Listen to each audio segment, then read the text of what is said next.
From LinkedIn News, I'm Leah Smart, host of Everyday Better, an award-winning podcast dedicated to personal development. Join me every week for captivating stories and research to find more fulfillment in your work and personal life. Listen to Everyday Better on the LinkedIn Podcast Network, Apple Podcasts, or wherever you get your podcasts. The HP AI PC breaks language barriers instantly by translating up to 44 languages in real time, powered by the Intel Core Ultra processor. With the right tools, work doesn't have to feel like work. Learn more at hp.com/AI PC.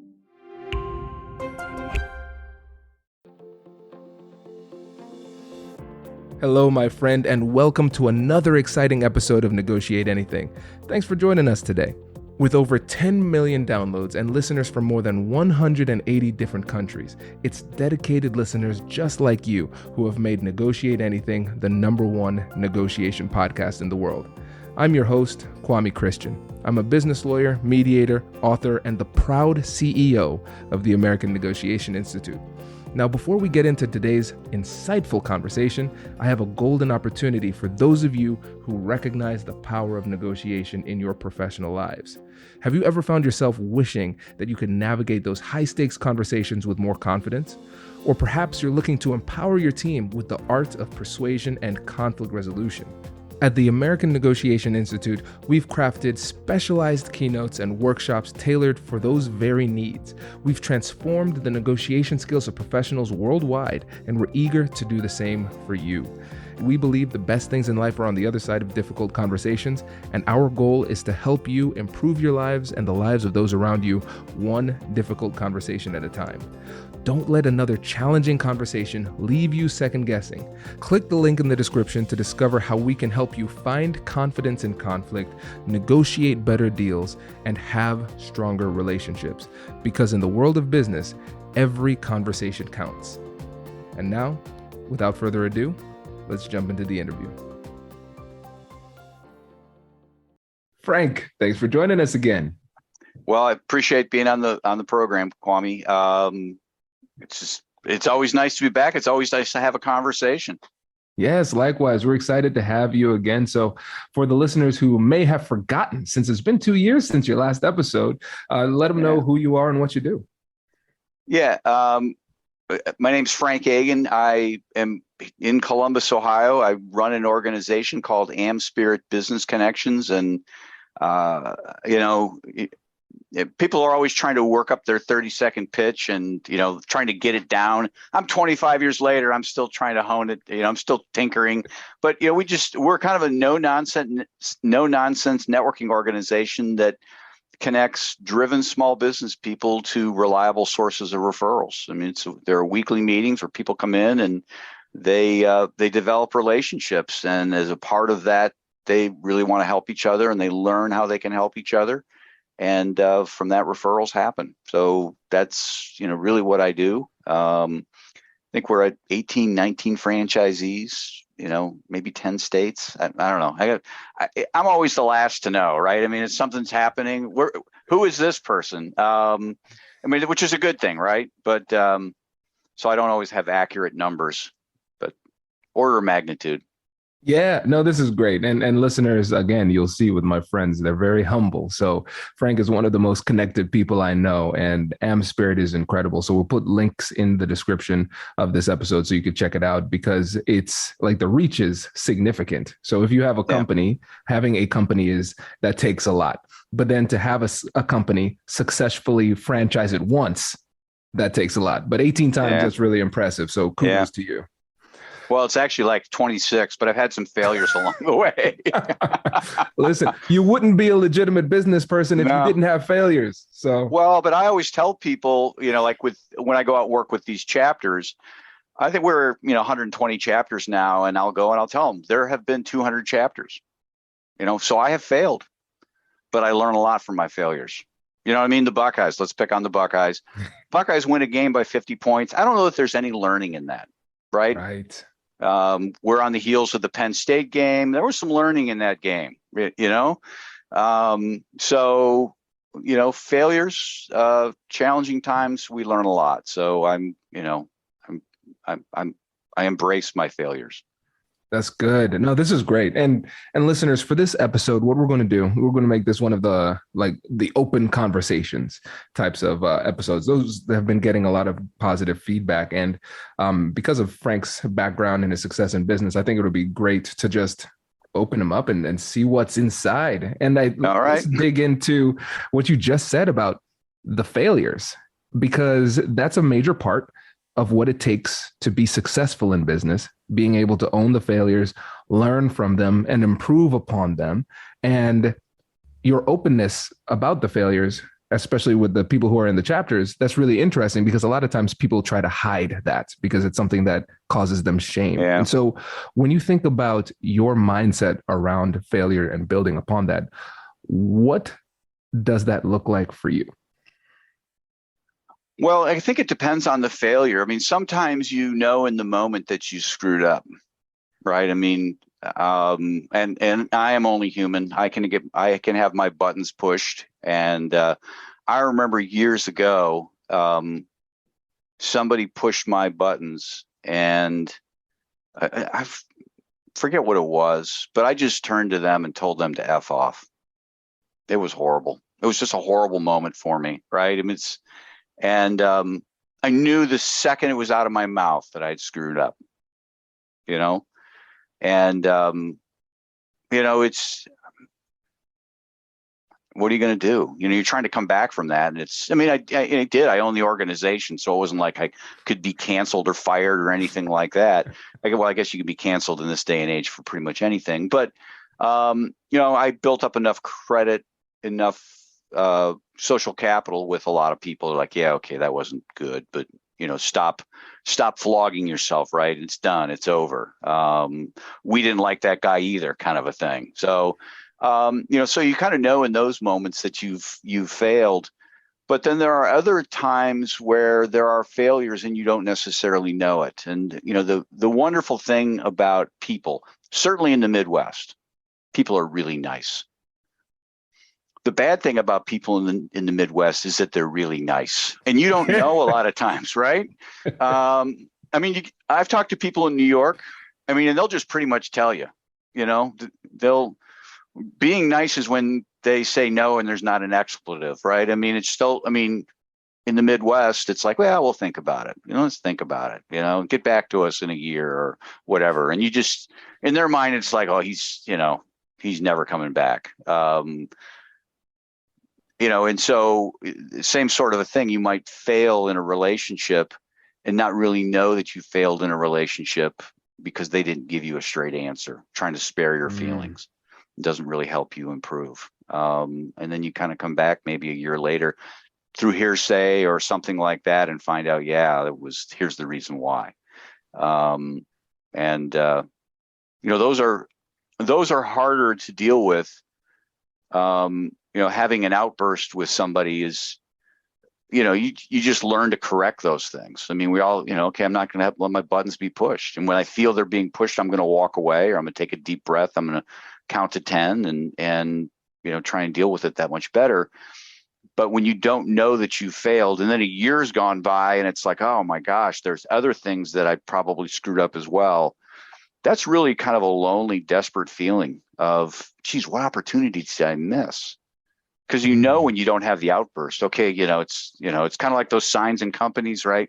0 days since, or 100 days since the last accident, right? So right? Hey, we're doing okay. But when you have an accident that's really unseen, a faux pas of some sort, that's really, So you just have to kind of take it a day at a time, and we're always learning.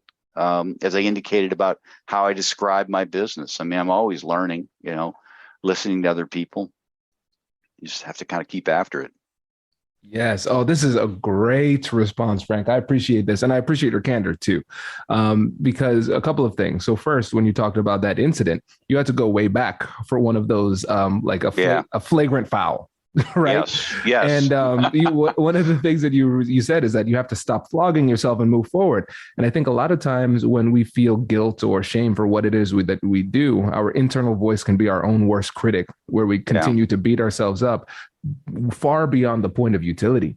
And so Yes. a lot of self-compassion and self-forgiveness is embedded within what it takes to learn, improve, and grow, because you have to say, I am human. I'm going to make mistakes, but my goal is to make sure I don't make the same mistake twice. And we've gone years since the last accident in this example. But you bring up a really good point when you're talking about the mistakes that you don't realize that you make.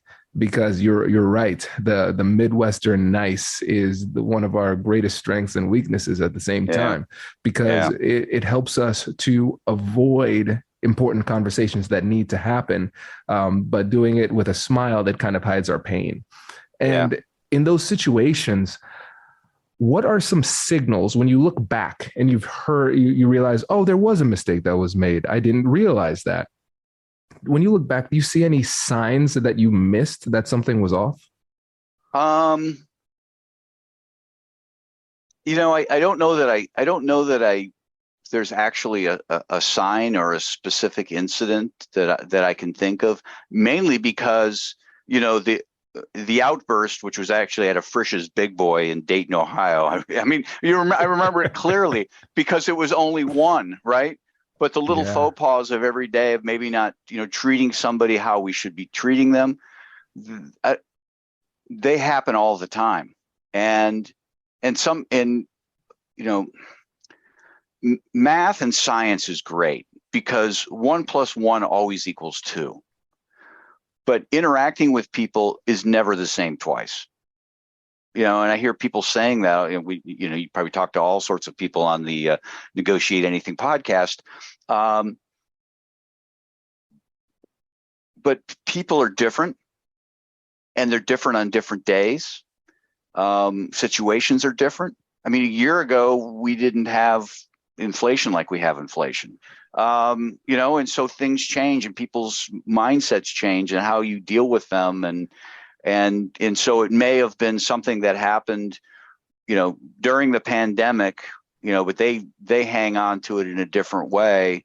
I don't know. It's really hard you just have to try and improve day in and day out. And just learn to, and maybe it's just with years I've learned to mellow and not, I think patience. Somebody asked me on a podcast, if I could change anything about myself, what it would be. It was patience.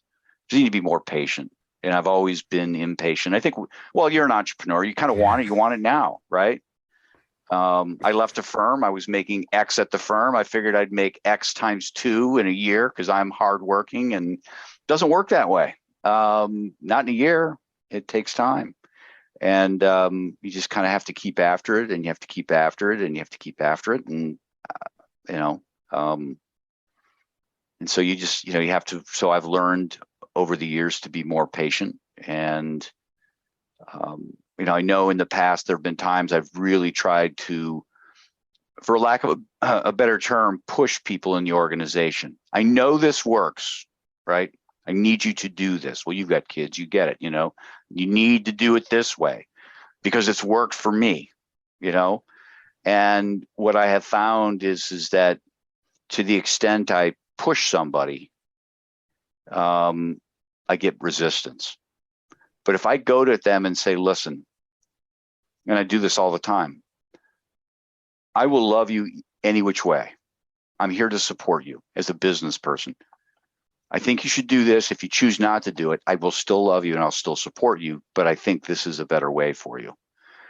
And what ends up happening more often than not is they will take my advice. But if I come in and I say, you know what, this is my way, and this is how we're going to do it, because this is how we always do it, I get tons of resistance. It's just not worth the effort.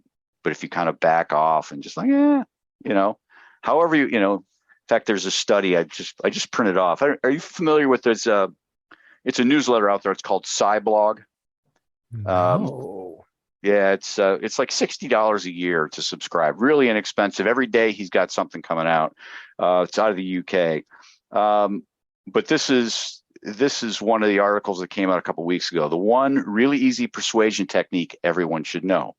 It says it's supported by 42 studies on 22,000 people. It's the easiest, most practical persuasion technique available. And what the answer is, or what it is it's called the "but you are free" technique, right? You should do it this way, but you are free to do it your own way. And by giving people that choice, I just read this a week ago, but I've been practicing it this is really affirmed. I've been practicing it for years. I think you should do it this way.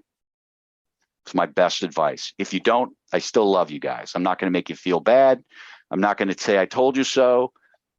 You guys can do it your own way, and it might be immediate where they're like, okay, let's follow you. Or it might be a year later saying, yeah, you were saying last year. Yeah, I did. And I still believe that. And I still love you guys. And, if you need help getting back on track, I'm here. Hello, my friends. Before we get back to today's episode, I want to ask you a question. Have you ever wondered how to elevate your team's negotiation game and how you can help the folks on your team have better, difficult conversations? At the American Negotiation Institute, we offer transformative keynotes and workshops tailored to empower professionals with top-tier negotiation and conflict resolution skills. Whether it's a keynote for your next event or hands-on training for your team, we've got you covered. Don't just negotiate. Master the art with the American Negotiation Institute.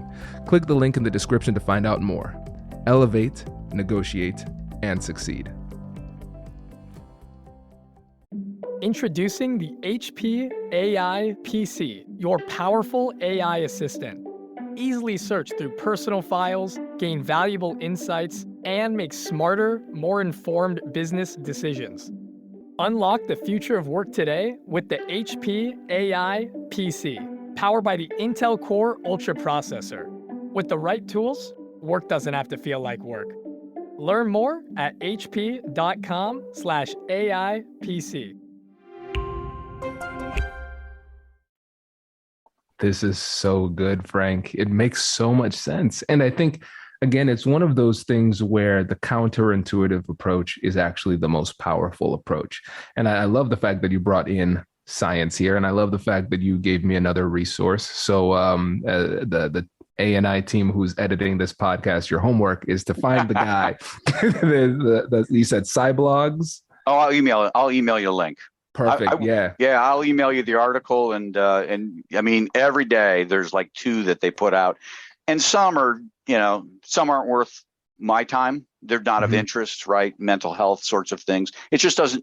They're important. It's just not important to me. Exactly. But a lot of them are, relationship, persuasion. We were talking before we hit record just about being active in life, and how having an active lifestyle, what they're finding. We're on the cutting edge of really finding some neat stuff about people. I wish I could live another 100 years just to benefit from it all. Hey, listen, depending on where the science goes, you might. Yeah, who knows? My kids are rolling their eyes. Oh my God, no. That's funny. No, this is great. And we'll reach out and see if we could get somebody from their team on the pod too. But you're right. And I think it's so funny. It's kind of like when you think about Taoism and like the study of like Wu Wei, the art of like trying not to try, and somehow like just going with that flow leads to better results in other aspects of our life. It's really interesting to see how that same concept applies in interpersonal relationships, because you think about Newton's third law, every action has an equal and opposite reaction. When it comes to persuasion, a lot of times the harder we push, the more resistance we get. And people just are saying it's not about, in their minds, subconsciously, it's not about the idea. It's not about what it is that you're saying, it's how you're saying it. That me as a human, I feel an innate drive to fight back in order to assert myself, to demonstrate to you and to me that I still have agency and autonomy in this situation. Yeah. And sometimes we push so hard that the only way that they feel as though they can assert themselves is by resisting, even if it is in their best interest to go with what you're saying. Well, and it's true of really anybody over the age of 2. Right. I mean, your kids, right? Before kids are 2, I mean, it's like, yeah, whatever, right? Just give me a bottle, change my diaper. But at that point, terrible 2s, they're really asserting themselves, hey, I'm going to do this. but that's, again, it comes down to patience. And I have franchisees that I try to coach through this. Listen, I know what you want, and I totally agree with what you want. The best way to get it is not to try to get it. It's, oh no, Frank, you got to push them. It's like, yeah, I'm just telling you. And some of them wake up to it and realize, yeah, okay, I need to be understanding. And some of them keep learning the same lesson over and over and over again, and then blaming other people, right? It's they're dumb. Well, they're not. Maybe in this they are, but they're just, it's human nature, and you're pushing their buttons in the wrong way. Absolutely. And let's stay on that, Frank, because I think it demonstrates something that I've seen a lot of times too, is that sometimes people are too smart for their own good. Yeah. And what I mean is that they say to themselves, I have the right answer. I have deemed myself the sole arbiter of truth in this interaction. It's my job to educate the uneducated and let them know what the right answer is. And then the uneducated, air quotes now, heavy air quotes as I'm saying this, they push back, they resist. And then the person who's educated says, you see, they're too dumb to absorb my brilliance. The problem is them, not me. But really, when you think about it, when you think about the science that you just shared and just the decades of psychological research, who's really the dumb one? Because what you're doing is you're trying to persuade people in a way that is frankly unscientific, because the science demonstrates what works. Because if you push too hard, you're too egotistical.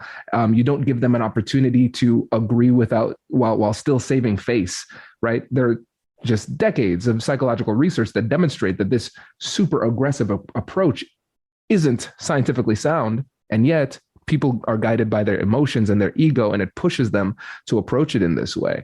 And so I think a lot of times, again, we have to realize that even though we will point the finger at other people, we have to take some responsibility for the quality of our conversations by recognizing that there is something that we can do. We can adjust our approaches.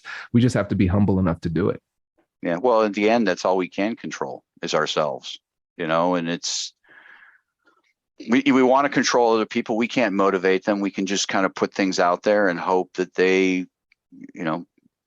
take the right path. I mean, I've learned that with my kids. I mean, I have 3 kids. They're all very different. My oldest, well, they're all smart, but my oldest he's kind of a software developer, and he cannot be sold, right? You can't, hey, we should get this phone. He wants to look into it. He wants to come to the conclusion that that's the phone, and I've got other kids where, my daughter, it's like, okay, if that's what you say, then we'll go with it. She might have opinions on other things, but they're different. Are you familiar with the BANK program? Have you ever had people on about the BANK? Yeah. No. BANK is an acronym. Basically what it is, there's a basis in science for it. But what this woman has discovered is that people have different buying personalities. Okay. Yeah. So some of us are, I know there's what are some of the other behavioral science or behavioral assessments, but this really has to do with approaching people differently based on what their buying style is. Some people you can sell with, oh, it's great, you'll make $1 million, right? And they're okay. And that's how they buy. For me, that's a total turnoff. Right. For me, it's got to be very organized. I kind of need to see what it's about. And my son is he's a knowledge base. So the BANK is an acronym. B is for blueprint, right? Somebody who's kind of approaches things very methodically. The A is action. They're the people like, oh, how much money can I make? And, the nurture person is more about, more about just kind of creating community. I guess in your terms, the N, you would sell an N person on, hey, my program will teach you how to get more out of situations and still have great friends. The K person you would promote to them saying, this program really delves into science and how the brain works to get people to do what you want them to do. The B person would be, we're going to step you through this course and we're going to take you through A and B and C and we'll do this. And at the end, you'll come out here.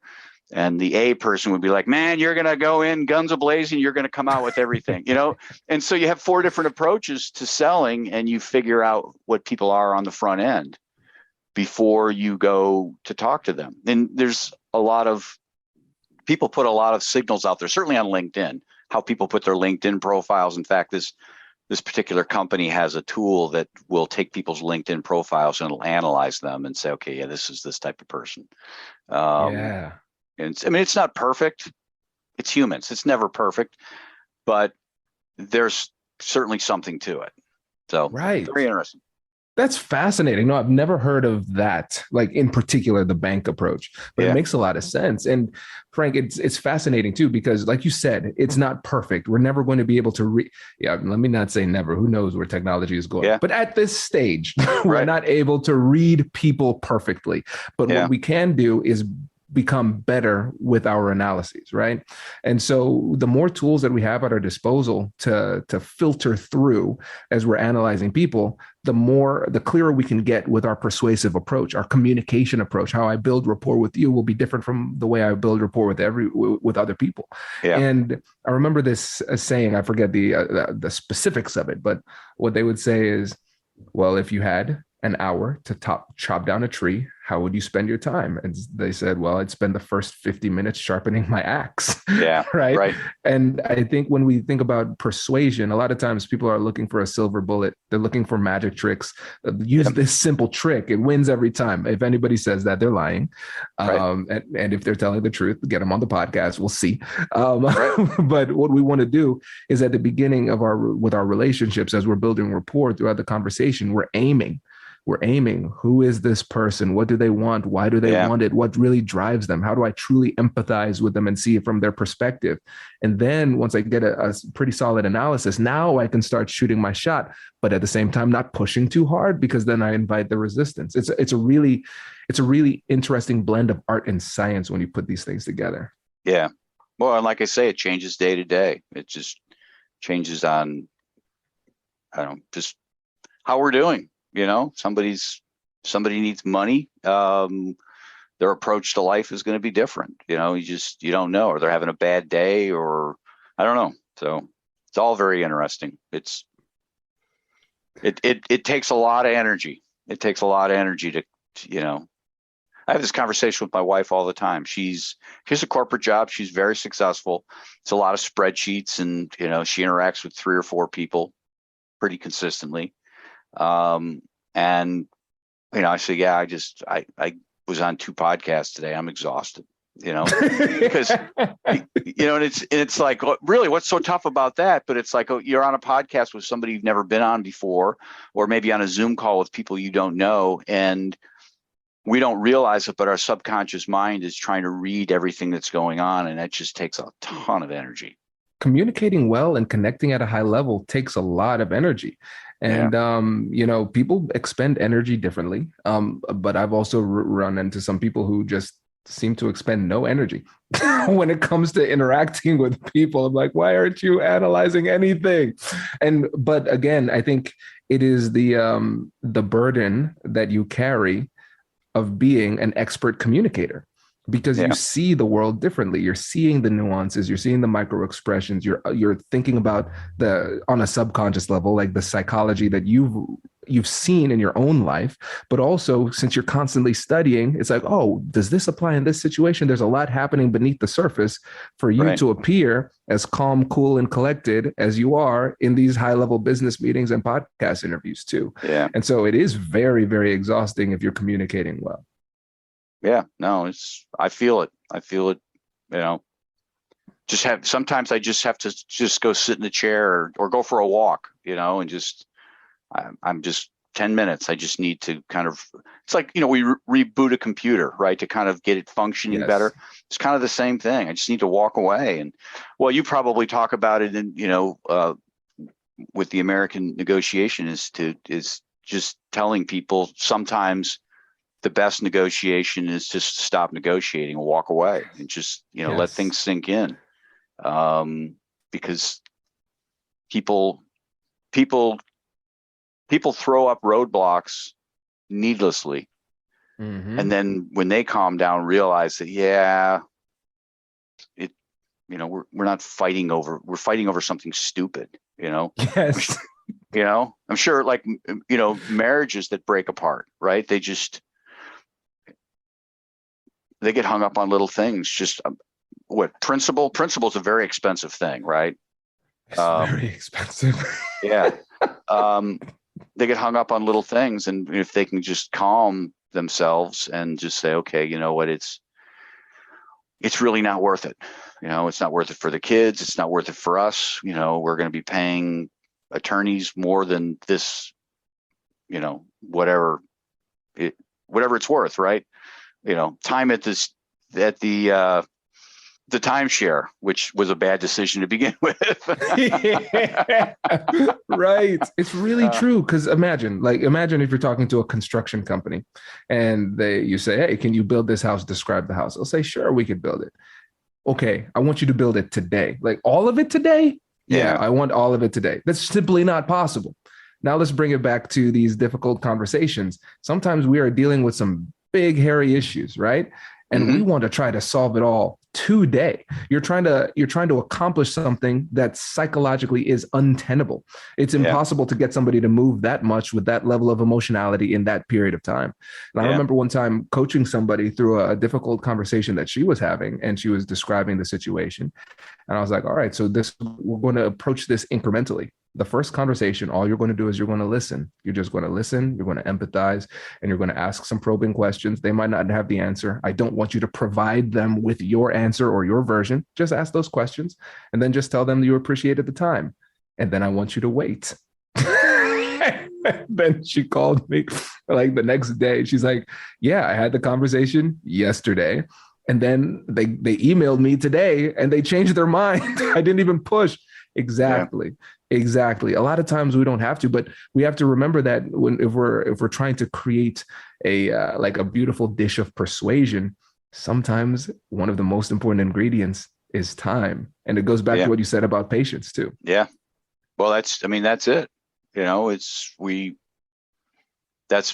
If I look back at relationships that I have not destroyed, but just created unnecessary tension in, it's been lack of patience. Back when I had this blow up at Frisch's Big Boy in Dayton, Ohio, it was just patience. I should have just walked away and said, I don't need a resolution to this today. I'll come back and really think on it and, come up with other arguments that, another way to explain my position. Maybe there's a middle ground where we both can get what we want. I just knew what I wanted, and he knew what he wanted, and they were incongruent. And, he wanted a decision then, and I didn't want to give a decision then. And, and so the rest is the F word, right? So, Frank, one of the things that I love about this story is that like every time you tell it, there's more detail. At that Frisch's Big Boy in Dayton, Ohio, Monday, October 31st, 2002. It was a Wednesday. It was Wednesday in the winter. But I think, that's where we just start, we start beating ourselves up. We remember the bad things. And, I'm sure that's not the only bad thing, but it's certainly something comes to mind. You triggered it. I don't, for whatever reason. Listen, that's what I do from time to time. I've been described as triggering from time to time, but hey, it makes good podcast fodder. So I appreciate it. Yeah, this is good. Frank, it is always a pleasure, my friend. This was phenomenal as usual. I appreciate you, and I appreciate you taking the time to share your wisdom here. Before you go, let the listeners know again about you, everything that you do, how they can get in touch, and also give franchise information too, because the work that you do is incredible, and you're creating communities in meaningful ways. Yeah, I mean, I run an organization that connects small business types, entrepreneurs, sales reps, professionals into weekly meetings where they learn about each other and they exchange referrals. The best way to get a hold of me is I have a website, frankagin.com, and it's really kind of the central hub. It'll take you to AmSpirit if you want to go to AmSpirit. But what I have found over the years is that not everybody is a good candidate for our program, but everybody needs help negotiating. And I have I have resources, other resources, I have books I've written that people can tap into, and just, go to frankagin.com. I'm starting to pull more stuff together on a website called networking-rx.com, or networking-rx.com, where there's some paid stuff there, some paid videos, but there's just a lot of free information. And relationships are everything. They really are. So 100%. My friend, I appreciate you. Thanks again for coming on. All right. Congratulations! You've just joined an elite club. By listening to a full episode, you're now officially on the Negotiate Anything team. So welcome aboard. What most team members do is they subscribe to the podcast because that allows them to automatically get the latest episodes of the show. The best things in life lie on the other side of difficult conversations. Keep learning, keep practicing, and keep getting better. Your relationships will improve, your career will soar, and you'll have the confidence you need to get the most out of these crucial conversations. Again, thank you for joining the team. We're excited to have you, and I will see you in the next episode. I'll catch you later.